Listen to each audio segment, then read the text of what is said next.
Es un hombre que crea espacios a partir del respeto y cuidado por nuestro entorno natural.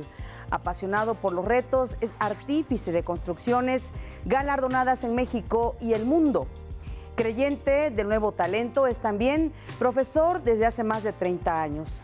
Él es Benjamín Romano y hoy en corto platicaremos con el creador de la Torre Reforma, edificio sustentable con atributos poco explorados en la Ciudad de México. Acompáñenos en esta charla. Benjamín Romano nació en la Ciudad de México el 31 de marzo de 1955. Mientras concluía sus estudios de arquitectura en la Universidad Iberoamericana en 1978, terminó de construir un complejo industrial en el estado de Hidalgo, que sería su primera obra bajo la dirección del ingeniero Eberto Castillo. Desde 1982 es profesor de su alma mater, la Iberoamericana, donde ha impartido materias como construcción y proyectos. También ha sido coordinador de la cátedra Blanca Cemex y coordinador del ciclo de construcción, puesto honorario en el mismo centro de estudios. Los proyectos desarrollados por el arquitecto Benjamín Romano y su despacho incluyen complejos para oficinas, residenciales, educativos e industriales y se distinguen por la flexibilidad en sus espacios, diseño contemporáneo y alta tecnología.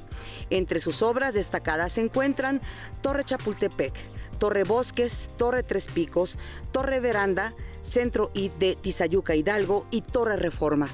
Su extensa trayectoria le ha permitido acumular premios y reconocimientos, entre los que destacan primer lugar mundial al edificio inteligente, otorgado en Chicago por el American Institute of Intelligent Buildings, Premio Luis Barragán al mérito profesional en arquitectura, medalla de plata por innovación tecnológica en la categoría recuperación del patrimonio inmobiliario y en 2007 recibió la distinción por el alto desempeño docente.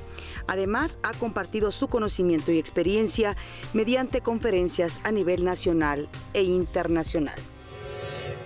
Y cuando logras que tu oficio sea un placer, pues ya lo decía Confucio, no trabajarás nunca más en tu vida. Tengo la fortuna de que mi oficio es mi pasión. Entonces, pues yo no trabajo, yo me la paso bien haciendo esto. El maestro Eberto Castillo desarrolló innovadores sistemas que transformaron la industria de la construcción en México. Este ingeniero civil también fue un activo luchador social. Con él trabajó Benjamín Romano y aprendió, entre muchas otras cosas, a responsabilizarse del diseño estructural de un edificio, proteger el medio ambiente y, sobre todo, a tener calidad humana. Siempre me gusta hablar de Eberto Castillo. Yo tuve la oportunidad de conocer a Eberto Castillo en mi adolescencia y me impactó mucho. Me impactó su creatividad, sus tecnologías, su calidad moral. Y entré a trabajar con él y estuve cerca de él 24 años. Y él fue el principal motivo para que yo me dedicara a la arquitectura. Y yo me fui a estudiar prefabricación para hacer una industria. Y me di cuenta que no era yo feliz, no era lo que me gustaba. Entonces me regresé y empecé a crear espacios, a crear arquitectura. Nunca me imaginé esto, verdaderamente nunca me imaginé, pero pues ha sido una labor de muchos años, de mucha reflexión, de mucha crítica. Yo tuve la oportunidad de conocer a Eberto, que era amigo de mi papá, y mi papá me recomendó que trabajara yo con él. Yo recuerdo que no quise, pero bueno, yo siempre respeté mucho a mi papá y entré a trabajar con Eberto. Me acuerdo que lo primero que me pidió él que me pusiera yo a calcular momentos. Eran unas sábanas con regla de cálculo, que todavía no había calculadoras, evidentemente. Y poco a poco fui entendiendo este tema de la estructuración. Y de hecho, si tú me preguntas, yo creo que lo que más pudiera yo compartir de mi aprendizaje de Eberto es esta capacidad de estructurar los edificios, que desafortunadamente muchos colegas arquitectos ceden en manos del ingeniero la estructuración de un edificio, que creo que es un error. Yo creo que la estructuración debe ser parte intrínseca del proyecto arquitectónico. Y lo que yo más le aprendí a Eberto fue eso, a este entendimiento de cómo funcionan las estructuras. Después de que entré a trabajar y a calcular momentos con él, hicimos juntos, bueno, el proyecto era de él, yo estaba de empleado, te queda claro, ¿no? Una planta industrial en el estado de Hidalgo. Y recuerdo que él motivó y presionó mucho para que hiciéramos una planta de tratamiento de aguas para no sacar las aguas negras de todo ese complejo a los vados, ¿no? de allá de Hidalgo. Y desde entonces yo tengo mucho la conciencia ecológica de los edificios, gracias a Heberto. Y Heberto, por ejemplo, me hablaba mucho de cómo había que atender a los albañiles y a los constructores. Esa calidad moral de Heberto, que desafortunadamente murió muy joven, pues tengo la fortuna de haberla aprendido. Y me siento muy contento de haber estado cerca de él tantos años. En México existe gran talento al diseñar y construir espacios. Uno de ellos es Benjamín Romano, quien también reconoce las obras de arquitectos nacionales e internacionales. El mundo entero ve a la arquitectura mexicana con muy buenos ojos y yo creo que tenemos grandes arquitectos. De hecho, el primer premio Pritzker de la historia pues, fue un mexicano, ¿no? Entonces ya de ahí empezamos a hablar. Mario Pani con su modernismo fue magnífico, Augusto Álvarez. Hoy tenemos a Francisco Serrano, a Teodoro González de León, tenemos a Alberto Calax, tenemos a Enrique Norten, tenemos arquitectos de talla mundial. El arquitecto Legorreta, bueno, yo creo que hace una cantidad de obra en el extranjero increíble y la hace porque es reconocido por su trayectoria y por su calidad arquitectónica. A mí la arquitectura de Juan Sordo me gusta muchísimo. Si tú ves, por ejemplo, el Hotel Presidente, es un edificio construido en los 70s y está a la altura de cualquier edificio del mundo hoy en día. A mí se me hace un edificio magnífico. Toda la arquitectura de Barragán, pues es magnífica, ¿no? O sea, tiene una calidad humana, tiene una luz, tiene una calidad espacial increíble, que es un poco esto que desafortunadamente se le ha perdido un poco a la arquitectura en el mundo, que de repente creen que somos escultores los arquitectos y realmente nuestro oficio es hacer espacio. Y cuando entendemos que el espacio es el importante, entendemos por qué Barragán fue Pritzker. Entendemos por qué a mí me gusta un espacio que hace Francisco Serrano, porque tú entras al espacio y te sientes bien. Si la volumetría y la fachada es buena, qué bueno, es importante. Pero yo creo que la calidad arquitectónica se debería medir de adentro para afuera y no nada más de afuera para adentro. Arquitectos actuales de trascendencia mundial, me encanta Renzo Piano y Norman Foster. Creo que son dos arquitectos muy buenos, los admiro mucho. Zaha Hadid creo que era una gran arquitecta, de formas muy femeninas, que entre paréntesis creo que ese es su principal legado, no nada más la arquitectura, sino este feminismo que trajo una mujer iraní, que llega a esta cuestión, porque creo que la arquitectura es una forma de ser, me gusta mucho. Rem Koolhaas, lástima que no pudimos tener un edificio de Rem Koolhaas aquí en México, me hubiera encantado, que ya estaba el proyecto, pero bueno, se cayó el proyecto. Son mis favoritos. Una de sus grandes obras es Torre Reforma, construcción sin columnas intermedias y respetuosa del medio ambiente. Al regresar, Benjamín Romano nos explicará cómo construyó el edificio más grande de México.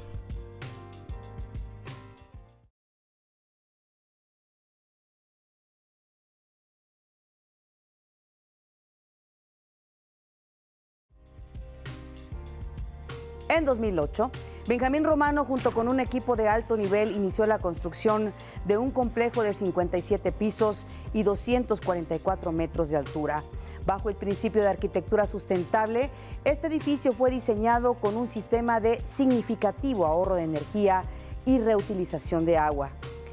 El reto fue mayor al tener que mover una casa entera de 80 metros cuadrados y haberla regresado a su lugar para convivir con la nueva obra.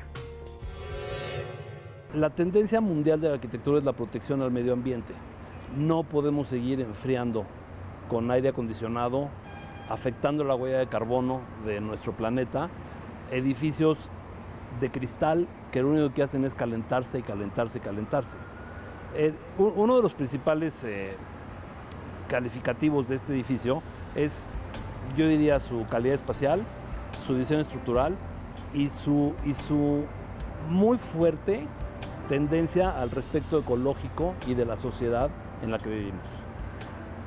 Como comentario, el edificio ya está precertificado LEED Platino, que es la máxima certificación que da la USGB.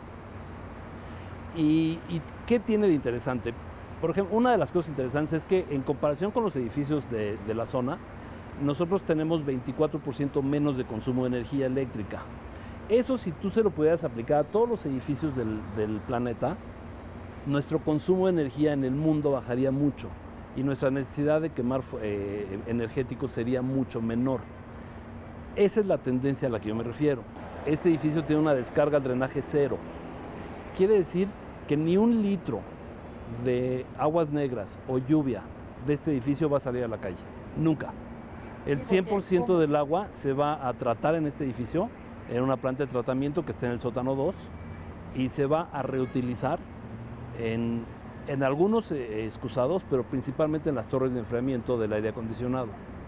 Eso te permite tener una relación amistosa con la colonia, porque la colonia se preocupa de que su drenaje se va a llenar, que tienen razón, se preocupa que vamos a consumir mucha agua, y este acto nos va a permitir consumir 30% menos de energía de lo que consume cualquier edificio de la zona. Entonces, eso, digamos que la sociedad cercana al edificio lo respeta y lo valora mucho. Cuando nosotros notificamos públicamente que la casa de la planta baja, que es una casa de principio del siglo pasado, no se iba a demoler y que se iba a integrar al 100% al proyecto, desde ese momento, en mi opinión, la crítica de la sociedad fue positiva, porque vieron que no llegó la empresa transnacional impositiva a demoler y erradicar la historia de nuestra ciudad, ¿no? Desde ese momento tuvimos una gran aceptación por parte de la sociedad. Lógicamente las molestias de obra se dan, hemos tratado de minimizarlas, tuvimos acuerdos, porque ya acabamos el edificio, tuvimos acuerdos con los vecinos para trabajar de ciertas horas a ciertas horas, para no molestar, para transporte, para ingresar las estructuras al sitio y demás. Y bueno, yo sí creo que desde que pusimos el estandarte de respeto a nuestra historia y a nuestra cultura y a nuestra sociedad con el hecho del movimiento de la casa, desde ese momento la sociedad nos recibió bien y a mí me da mucho gusto. Además de ser la edificación más alta hasta ahora, Torre Reforma tiene 9 niveles subterráneos y soporta sismos de alta escala. Gracias a la experiencia de Benjamín Romano, este edificio y otros en su trayectoria son considerados únicos en su tipo. Cuando tú recibes un sitio, hablemos de este sitio. Nosotros recibimos este sitio, teníamos en nuestro haber una casa catalogada en forma de L en la mera esquina. Teníamos esta espléndida vista del bosque y el castillo de Chapultepec y teníamos colindancias. Eso a mí me llevó a entender que el partido arquitectónico de este edificio debía voltearse a Chapultepec, olvidarme de mi colindancia, no olvidarme, pero porque está bien tratada, pero realmente mi fachada oriente es una fachada de colindancia, muy diseñada, pero es una fachada de colindancia. Y como teníamos la situación de la casa y la situación de la normatividad en términos de cajones de estacionamiento, una normatividad que no me gusta, pero hay que respetarla, entonces llegué al entendimiento de que no debíamos tener columnas en el edificio. Si tú te das cuenta, aquí no hay ni una columna. ¿Por qué? Porque las columnas al final llegan a los sótanos y de los sótanos llegan a la cimentación y eso conlleva costos de malos estacionamientos y de cimentaciones muy caras. Yo tuve la suerte de hacer con Alberto la Torre Chapultepec. En la Torre Chapultepec excavamos 5 sótanos por programa de estacionamiento también y hay 0 cimentación, hay una losa de cimentación nada más, no hay pilas ni pilotes, nada por el estilo. Entonces yo les dije, porque recuerdo que hablábamos Rodolfo Valles y yo, si nosotros acá estamos excavando 9 sótanos, ¿por qué necesitamos pilas? Ya quitamos la masa del suelo. Y entonces cuando tú entiendes que el partido arquitectónico, que está de la mano del partido estructural, te empieza a traer beneficios económicos y espaciales. Entonces cuando nosotros tomamos la decisión de hacer estos 2 grandes muros de concreto que se penetran 60 metros abajo de la tierra, 60 metros que claramente ya rebasaron el nivel de agua freática. Ya estamos abajo de lo que fue el lago, como 35 metros abajo. Pues son 2 muros perfectamente empotrados, ¿no? O sea, es como si yo empotro esto así, pues por más que tiemble, claro, nunca se va a mover. Está calculado para lo que los americanos llaman estructuras resistentes a sismos que ocurren cada 2.500 años. En México le llaman edificios de categoría A, que son hospitales, edificios de gobierno y carreteras. En México la normatividad a esos edificios, hospitales, edificios de gobierno y carreteras, les da una connotación especial, estructural, y este edificio es de esos. Este edificio tiene un requerimiento de 1.100 automóviles. 1.100 automóviles.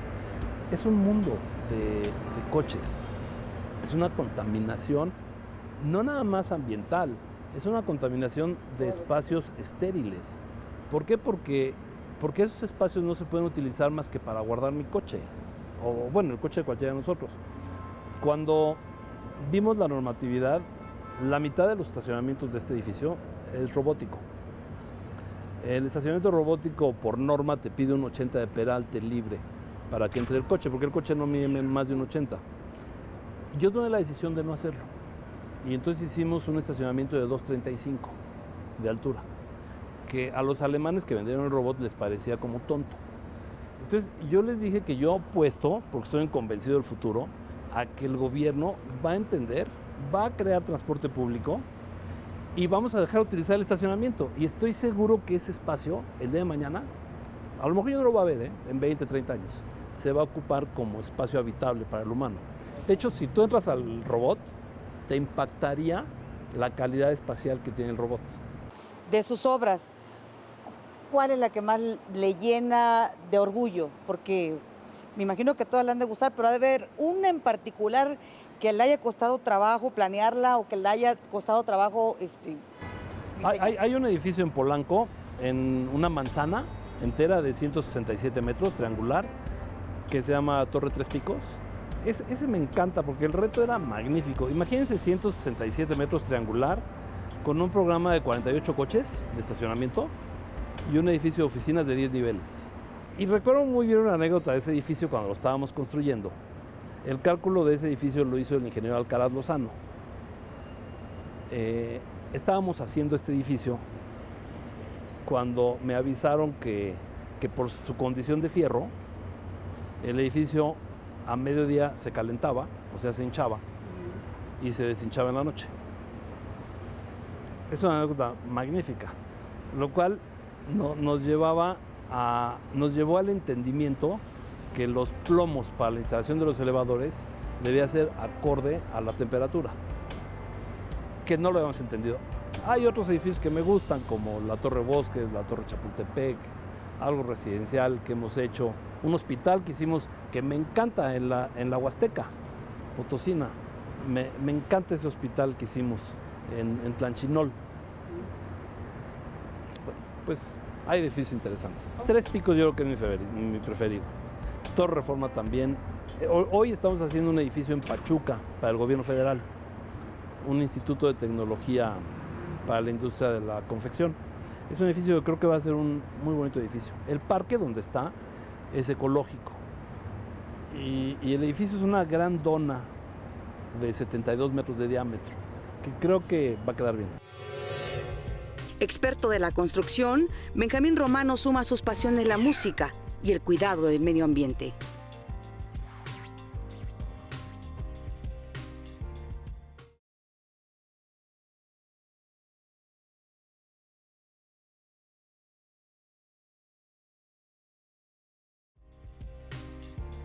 Su vasta trayectoria como arquitecto se complementa con su labor docente, que suma más de 3 décadas. Para el maestro Benjamín Romano, compartir sus conocimientos enriquece su carrera profesional, tanto como la crítica que recibe de sus alumnos. Es algo que le ha permitido a la humanidad desarrollarse, es la transmisión del conocimiento. En la medida en que yo transmita el conocimiento, lo poco o mucho que yo llegue a saber, y ya es responsabilidad de los alumnos aceptarlo o no aceptarlo o criticarlo, porque a lo mejor estoy equivocado. En la medida que tú puedas transmitir el conocimiento, estás haciendo humanidad, estás colaborando con tus congéneros, ¿no? Asimismo, me parece muy importante dar clase porque los muchachos en la universidad tienen una capacidad creativa magnífica. Y te digo una cosa, yo me muero de la envidia de su capacidad que tienen que supongo que yo la tuve en esa edad, ¿no? Pero tienen una creatividad, una comunicación que yo la gozo mucho. Yo no sé quién aprende más, si ellos o yo. Yo creo que yo aprendo más de ellos que ellos de mí. Porque tengo la fortuna de viajar con mis alumnos 2 veces por año. Y bueno, son reuniones y son pláticas, son críticas de arquitectura de otros países o de otras ciudades. Y aprendes mucho, porque ellos te enseñan. Entonces, sí, yo desde el 82 estoy en la Ibero, dando clases. Y algo sumamente importante que se lo he hablado a mis alumnos muchísimo, es que por favor ellos sean los creadores del diseño de la estructura de sus edificios. Desafortunadamente, cuando cedemos la responsabilidad del diseño estructural en un ingeniero civil, que seguramente sabrá hacer estructuras muy eficientes, no por eso espacialmente adecuadas. Y yo creo que cuando un arquitecto diseña la estructura, tiene la capacidad de crear una estructura adecuada para la espacialidad.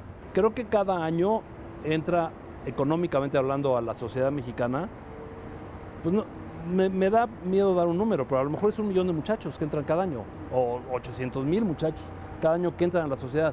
Esos muchachos necesitan un lugar donde trabajar, un lugar donde vivir, un lugar donde atender sus necesidades de salud o de alimentación. Y como es tan amplia la campana de la población de nosotros, yo creo que a los arquitectos les sobra trabajo. ¿Por qué? Porque tenemos que darle cabida o espacio a estos muchachos que cada año hay bodas, hay nuevos nacimientos, no conozco el número, qué lástima que no me lo sé, pero serán 800,000 anuales que entran. Entonces, yo creo que tenemos mucho trabajo los arquitectos. ¿Por qué digo que me da envidia? Porque me encantaría ser joven y seguir creando. Y yo lo que les diría es que crean en ellos. Cuando uno cree en ellos y cuando logras que tu oficio sea un placer, pues ya lo decía Confucio, ¿no? No trabajarás nunca más en tu vida. Tengo la fortuna de que mi oficio es mi pasión. Entonces, pues yo no trabajo. Yo me la paso bien haciendo esto. ¿Y cómo pesan las críticas? Pues es que si las entiendes, bien. Si no, estás mal. Tengo la fortuna de tener aproximadamente 25 alumnos cada semestre. Y los 25 alumnos me critican, para bien y para mal. Y si tú te abres a escuchar esa crítica, pues la aprendes y lo utilizas para mejorar tu trabajo. Eso, mira, yo recuerdo cuando di clases con el arquitecto Rodríguez Barra, que fue maestro mío y fue quien me invitó a dar clases. Él daba clases con el reglamento de construcción en el escritorio. No podíamos entrar a la clase sin el reglamento de construcción. Bueno, yo lo aprendí de él y lo uso el reglamento de construcción muy a menudo.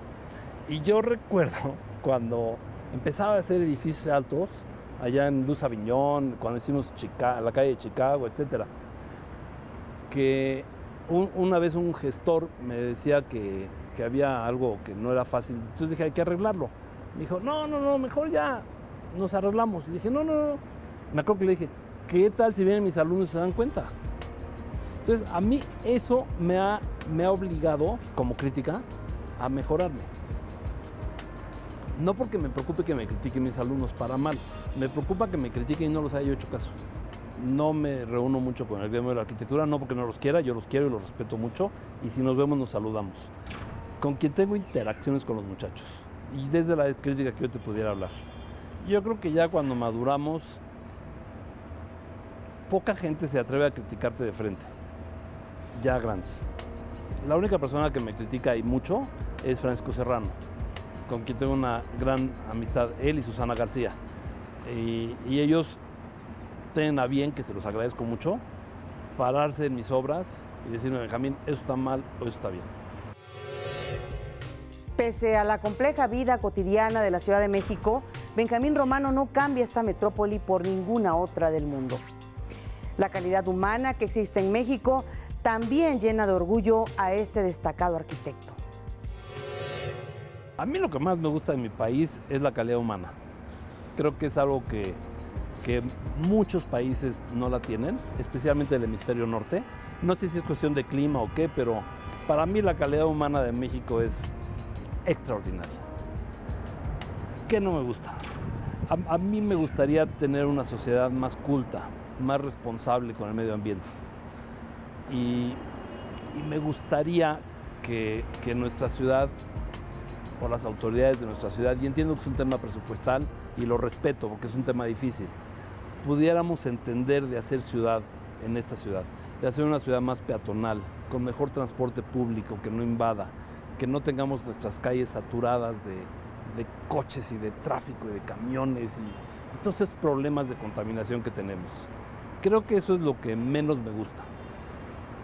Pero claro que si lo sumo y resto, la calidad humana de México es tan magnífica que vale la pena vivir acá.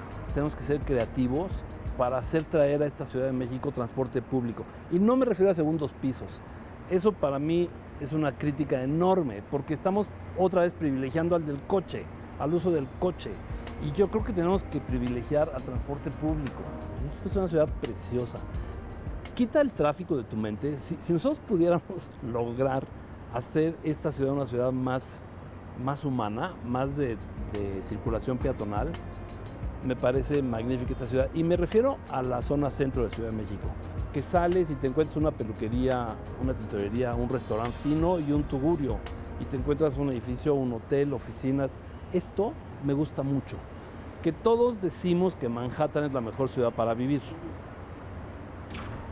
Será porque somos malinchistas, pero para mí Ciudad de México tiene lo que tiene Manhattan, no tiene las inclemencias del clima, que son horribles, no tiene los gritos de los neoyorquinos, que son horribles, y el claxonazo, que son horribles. Yo la verdad prefiero a la sociedad mexicana que a la neoyorquina por mucho. Y tú te vas caminando, te invito a hacerlo de aquí a la Condesa y eso, es mejor que caminar en las 40 de Manhattan. Arquitectura sustentable, alta tecnología, estructuración arquitectónica e integración artística son los principios básicos de Benjamín Romano al momento de crear espacios. Agradezco su compañía esta noche y lo invito a nuestra próxima emisión, donde conoceremos en corto a otro personaje cuya pasión por su trabajo pone en alto el nombre de México.